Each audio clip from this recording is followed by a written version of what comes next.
Hello बच्चों, हाय। मैं त्रिलोक व्यास Rajneesh institute में आप सभी का स्वागत है। जय हिंद, जय भारत।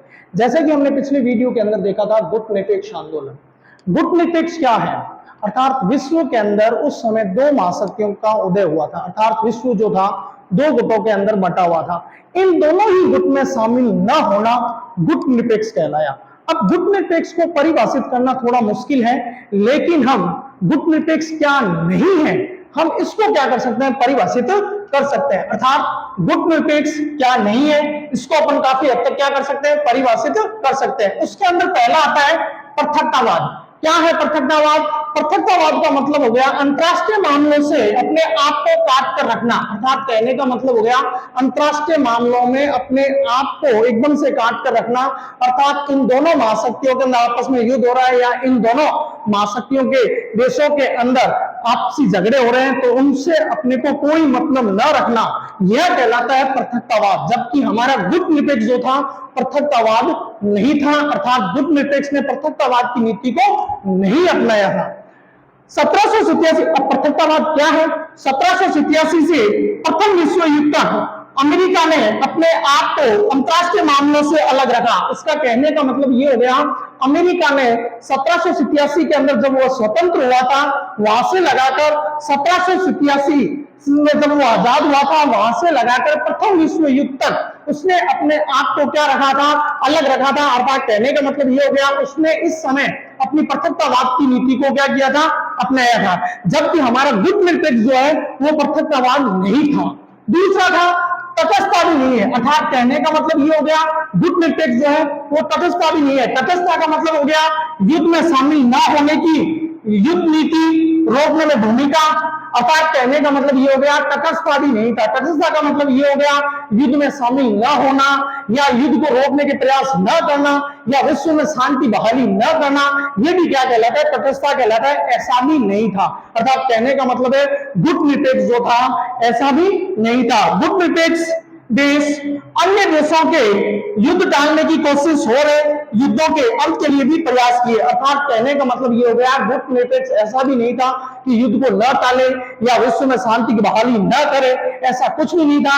गुट निरपेक्ष ने क्या किया, युद्ध टालने के भी प्रयास किए। जहां युद्ध हो रहे हैं उनमें सही और गलत के फैसले पर भी निर्णय लिया। अर्थात कहने का मतलब हो गया गुट निरपेक्ष एक तरह से तटस्थ भी नहीं था। अर्थात कहने का मतलब है शांति स्थिरता रखने के लिए प्रतिद्वंदी गुटों के बीच मध्यस्थता में सक्रिय भूमिका निभाई। अर्थात कहने का मतलब ये हो गया गुट निरपेक्ष ने विश्व के अंदर शांति प्रतिद्वंदी गुटों के बीच मध्यस्थता में भी उसने सक्रिय भूमिका निभाई। अर्थात कहने का मतलब ये हो गया गुट निरपेक्ष ने अपने विश्व के अंदर दोनों के बीच में मध्यस्थता भी निभाई, दोनों गुटों के बीच में मध्यस्थता भी निभाई, उनकी प्रतिद्वंदता को भी थोड़ा कम किया और इसके साथ साथ गुट निरपेक्ष ने वर्ल्ड के अंदर अपने आप को सक्रिय भूमिका निभाई।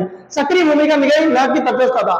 दूसरी ताकत है गुट निरपेक्ष की सबसे बड़ी है आपसी एकता।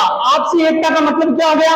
आपसी एकता का मतलब ये हो गया इन पांचों देशों के बीच बहुत ही अच्छी, अर्थात गुट निरपेक्ष स्टार्टिंग यानी कि शुरुआती जो देश थे उन देशों के बीच में बहुत ही अच्छी एकता थी। और इसके साथ साथ जब जब वो बढ़ते गए यानी कि उन गुट निरपेक्ष देश की संख्या बढ़ती गई, उनमें भी क्या थी, अच्छी एकता थी।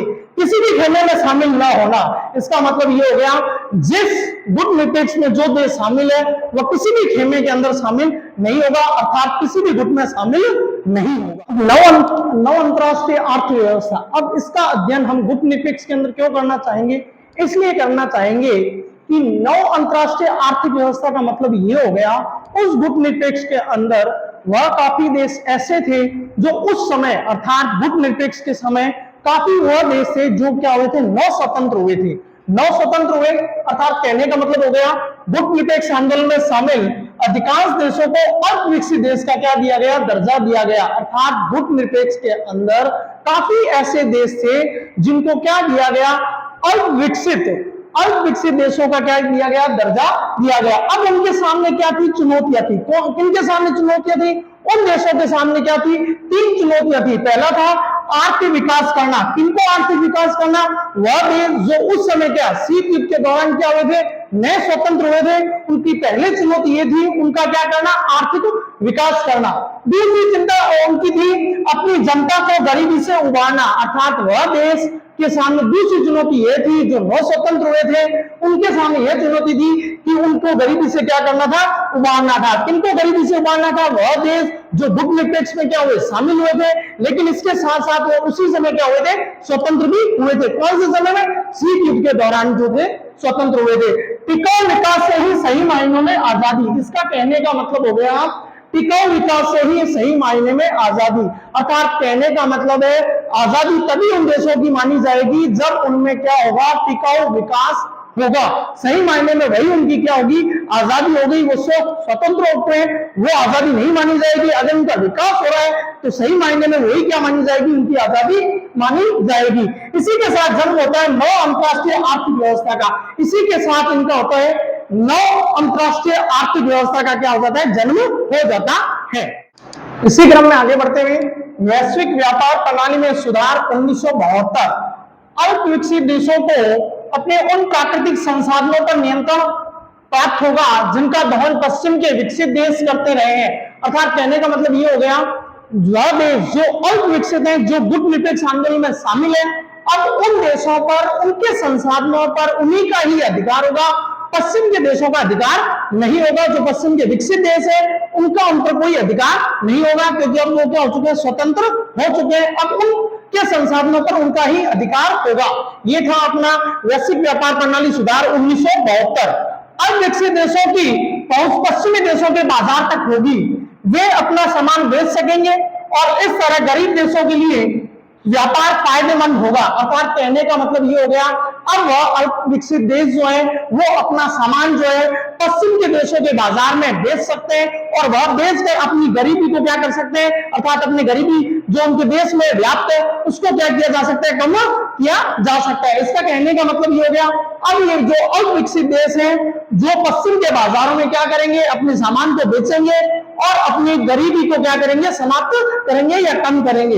इसी के साथ पश्चिम देशों में मंगवाई जा रही प्रौद्योगिकी की लागत भी क्या होगी, कम होगी। अर्थात कहने का मतलब ये हो गया, पश्चिम के देशों से इनकी प्रौद्योगिकी जो है वो उपलब्ध करवाई जाएगी, नई नई टेक्नोलॉजी यानी कि नई नई प्रौद्योगिकी इनको उपलब्ध करवाई जाएगी, जैसे मशीन भी हो गई, और उनकी लागत भी क्या होगी, कम होगी, ताकि इनका क्या हो सके, विकास हो सके।